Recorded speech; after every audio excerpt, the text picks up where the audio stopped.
Wes. And Shonda, and welcome to DinkLife. So here we are again, and we are back for our Japan travel series.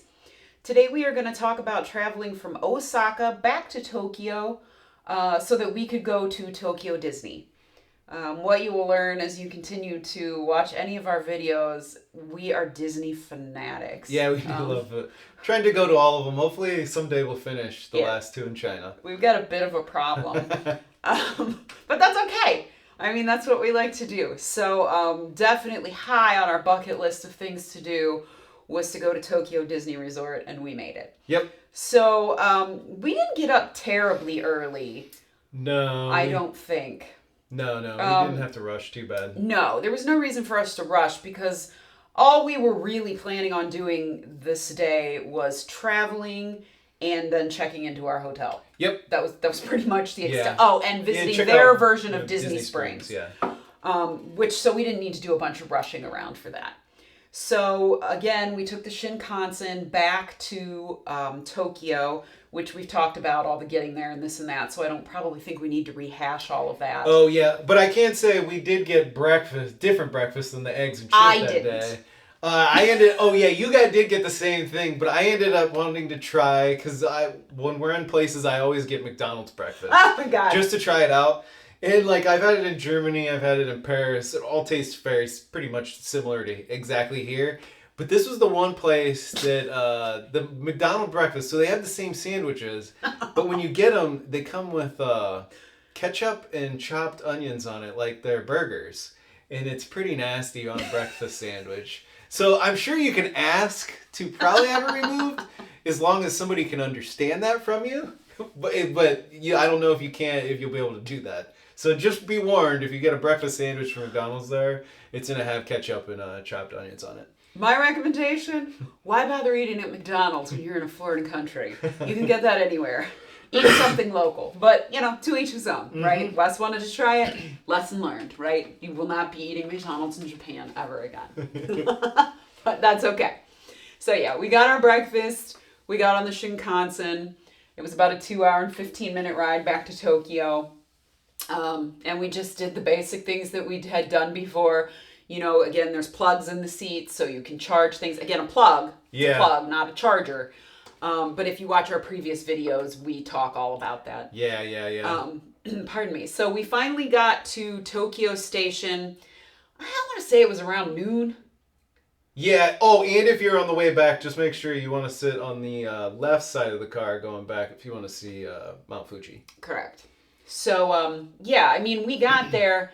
Now, the one thing that we didn't see or hear about in any of the vlogs leading up to this is, the walk from the bullet train to the subway to get to Disney is insane. It was a walk. I mean, it must have taken us 30 minutes. Yeah, it was and it's inside the same train station. Yeah. I mean, it's not like you have to leave and go to another station. It's probably at least a mile walk inside a train station underground. Yeah. So this is yet another reason why you do not want to have gigantic pieces of luggage with you. Yeah, there was a lot of escalators you went up and down too. Yeah, and I mean, there's like, I remember the one walk specifically to get to the train, the terrain was a little bit, not hilly, but very uneven. Yeah. So if you are trying to lug a big bag through there, it will be rough, yeah. Yeah, so definitely, if you're doing that, ship the luggage. It's just so much, it's such a peace of mind to be able to do that.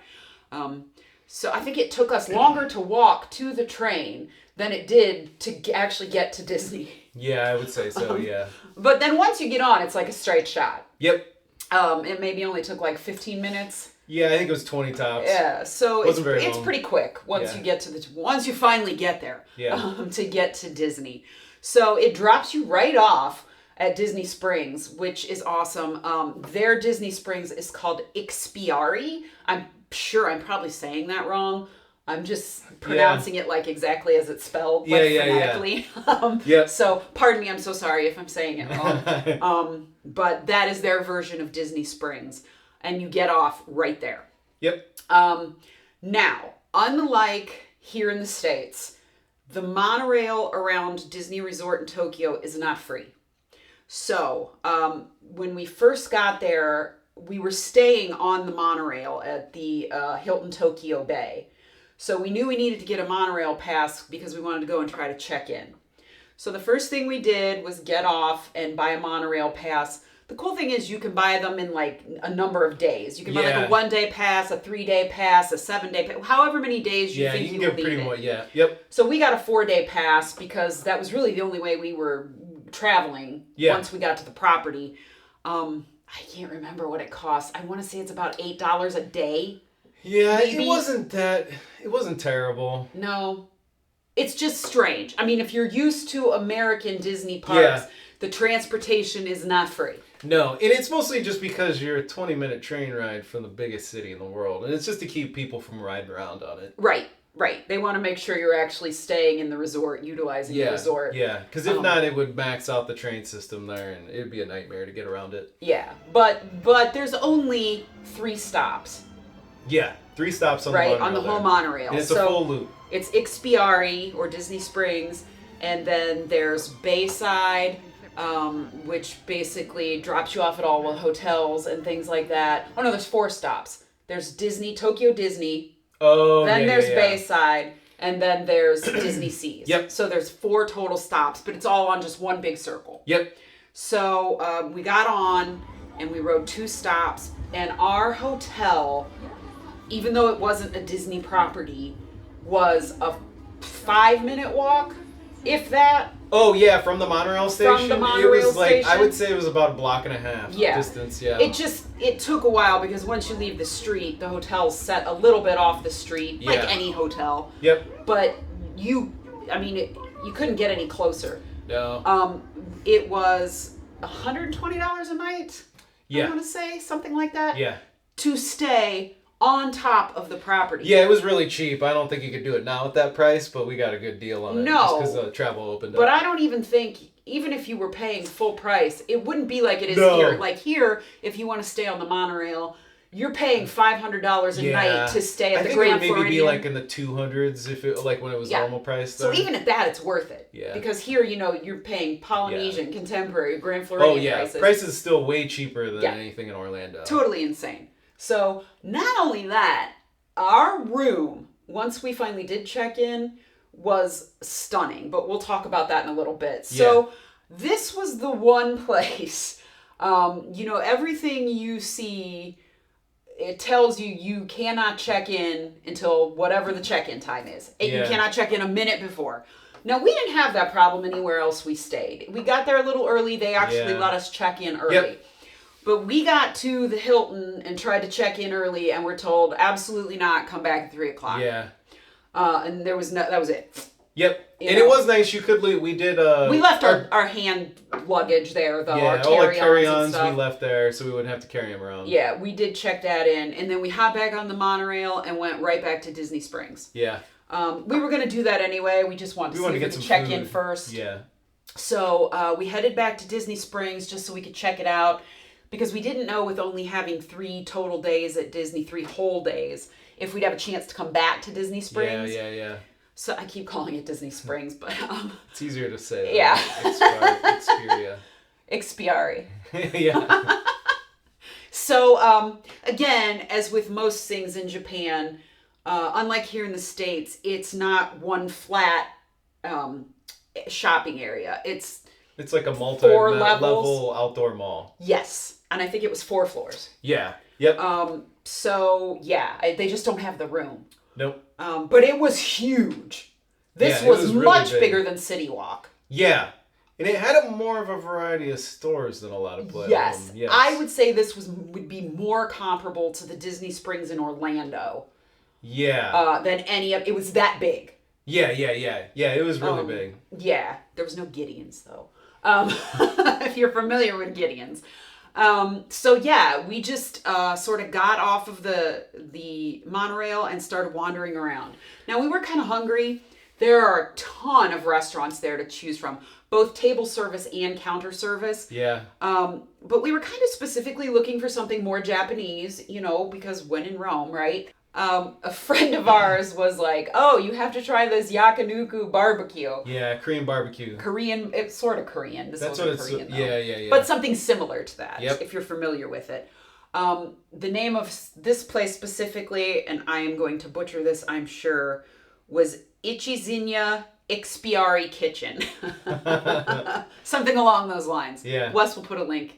Yeah, I'll put the link into it. But, so, you know, we went in there. The coolest thing about this place, I will say, is you sit down, just like with everything over there, you pretty much don't even put your order in with a person. You either order off of a computer at the table, or you do it on your phone after you scan a QR code. Yep. So we were seated, and we got water, and you even order the drinks off of there.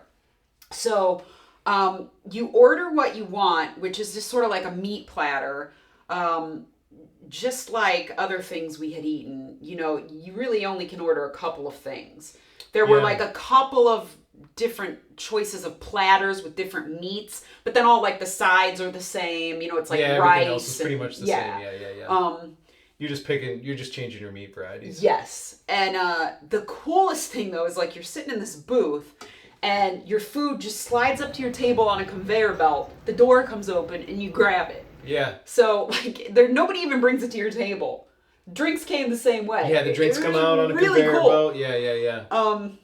I would say that's where my fascination with this place ended.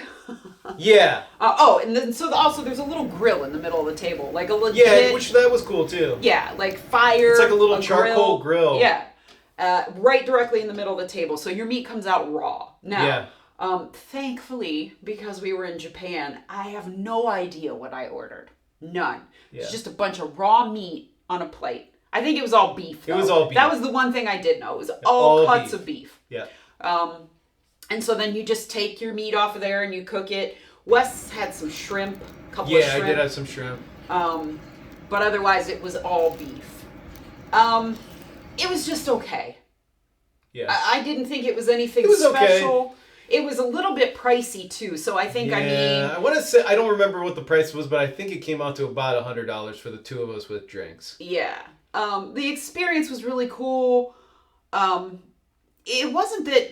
I mean, the meat was meat, right? You can't. Yeah. You can't. And the one I think you liked the most, which was the one you didn't like or you didn't know what it was beef tongue. Yeah. So.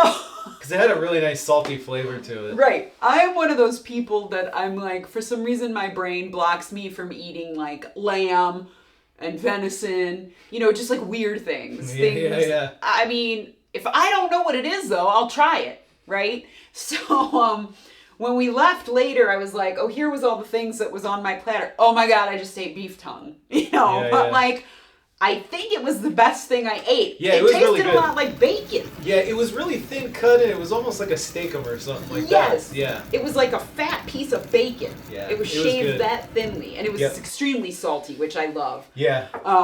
So yeah, that was probably the tastiest. Thank God I didn't know that ahead of time. And you did get a lot of sauces you could dip all your meats in too. But they weren't. None of them were like stand out amazing, but yeah. It was just average. I mean, I thought one of the cool things too I thought about it was the charcoal grills. They actually replaced the whole charcoal grill. When the next person comes up, they like send them out. I don't know if they're recycled or if they have some furnace they go and put them in, but every grill you get is completely sterile when you start eating on it.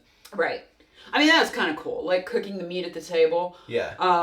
You know, and the experience was really great. I just don't know that I would do it again. Yeah, it was my least like for the money. I mean, we had better food there, right? At other places. For the money that we paid, I was expecting a lot more. Yeah. Same here. And it was just average. Yeah, it was right? okay. So, I wouldn't eat there again. Nope. But if you want to have that kind of experience, my guess is you could probably find some place outside of the parks or the resort that was probably cheaper and maybe better quality. Yeah, it could be.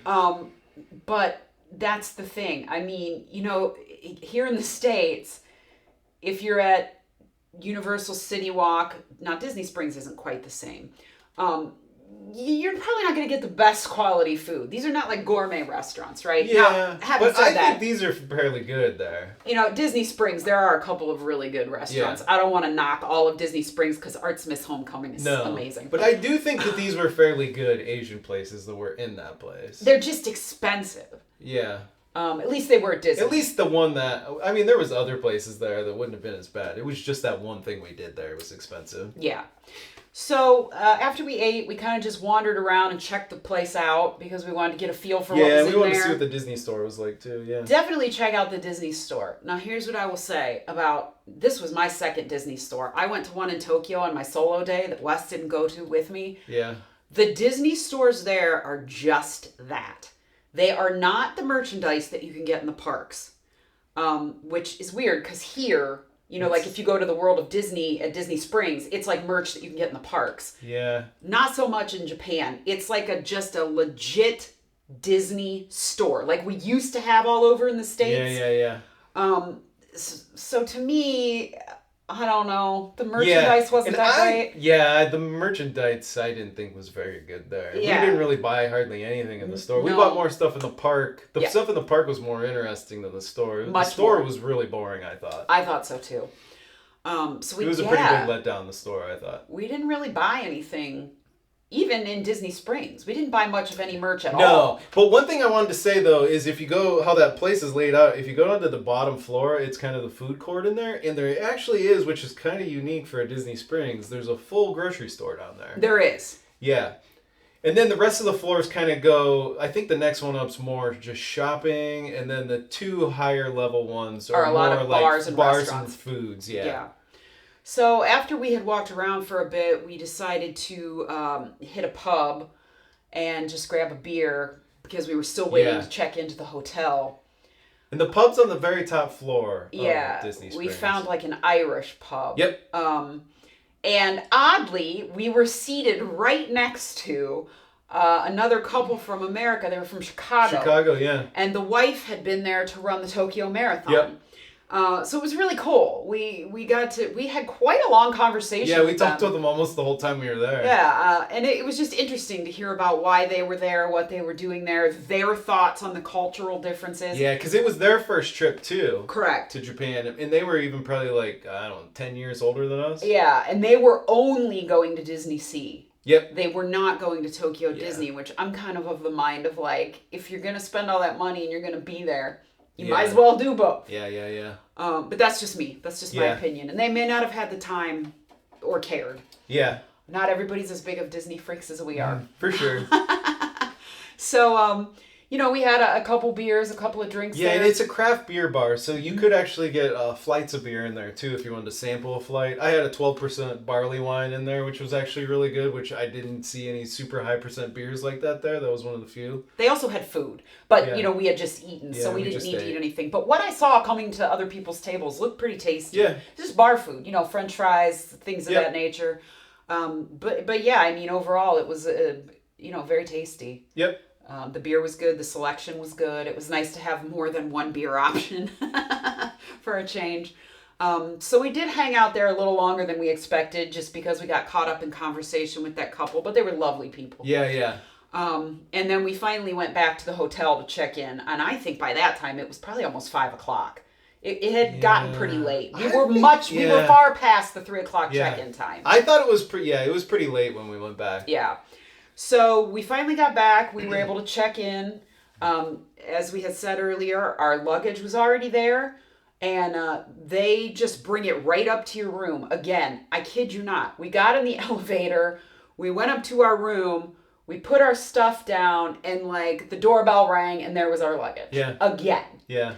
Another cool thing about this hotel. So this, like the one at Universal, was much more like an American hotel. Yeah. The room was huge. Yeah, really big room. And it had floor-to-ceiling picture window all the way across the front of it. Yep. And the best part was we were on the park side rather than the bay side. Yeah. Looking directly at their version of Magic Kingdom. Yeah. In fact, we found out probably about 2 hours later that you could see the fireworks from our hotel room. Yeah, we could just sit in the hotel room and watch the fireworks. It was amazing. Yeah. I think we both got kind of emotional about it, actually, because, we just don't spend the kind of money here in the States to be able to stay. At places with those views. And, you could even look down and just watch the monorail just keep going by. I mean, we never stay at places like that. We don't. Because it's just not, we'd rather spend our money on other things. Yeah. But here, you know, for only $120 a night, we were like, oh my God, you know, this is it's so one of the amazing. most amazing hotel rooms we've ever stayed in for the amount of money.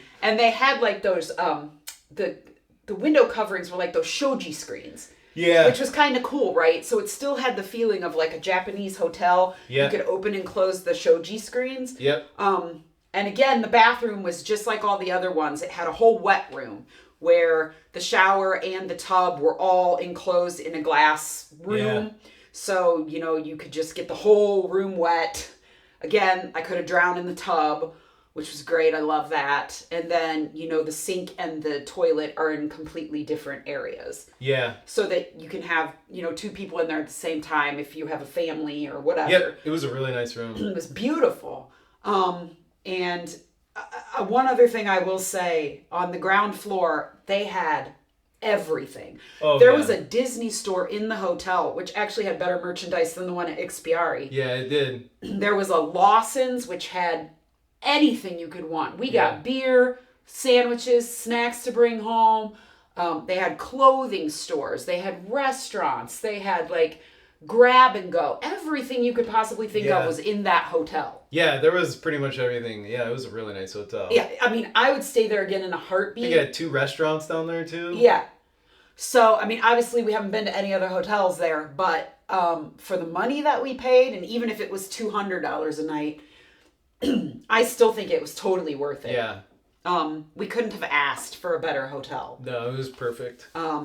So yeah, it was great. We could just sit there in the evening. Oh yeah, and it was nice right in front of our big huge picture window. We actually had a little table there too, with like some like real little small seats we could sit on and just sit there and like stare out the window. Yeah, stare out the window or snack on food while we did it. But yeah, it was nice. Yeah, it was fantastic. So yeah, I can't say enough good things about the Hilton Tokyo Bay. Yeah. Like, and they're not even paying me to say this. No, like, this is great. It was so good. Yeah, and all the staff there was super nice too. God, yes. Oh, and the one guy that we did happen to get at the front desk, this was the other instance of finding somebody who spoke perfect English. Yeah.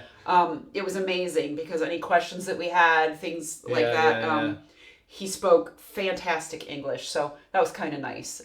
You know, sometimes it's a little scary at a hotel because it's like you don't know what you're paying for, you don't know where you're getting. Yeah. But yeah, he spoke English very, very well. Yep, he was super nice and really helpful.